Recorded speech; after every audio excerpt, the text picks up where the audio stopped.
Well, looking specifically at highways and state roads, factoring in both cost and condition, California ranked second to last in the nation in this year's report. But for a lot of San Diegans, that's not exactly surprising. I can see that in most places, yeah. It's not always a smooth ride here in San Diego. In general, the roads here in San Diego, what would you rank them?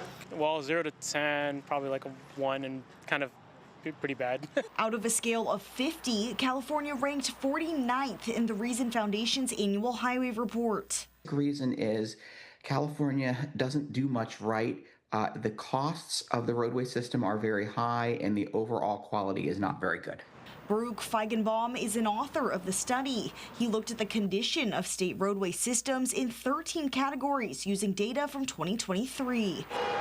He says California's ranking was driven by poor pavement conditions and spending. Since COVID, I think because of the spending and also because the pavement quality has declined in rural areas, we've seen the state really fall to the bottom. I mean, the only state that's worse is Alaska, and they've got some unique circumstances because of their very low population density. This includes roadway conditions on state roads and interstate highways. I would agree. You know, I do hit a lot of potholes and stuff, so, you know, definitely does damage to the tires, so I would agree. I live by the 125, and that's relatively new, but if you drive it, it's actually pretty wavy, so I don't think they really did a good job with it.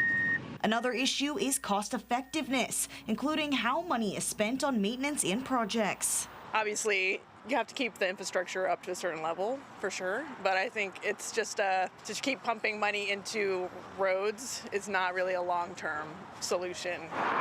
Feigenbaum says big jumps in the rankings are unlikely, but small improvements could still make a difference. Basically, the state needs to find a way to maintain its roadways in better condition.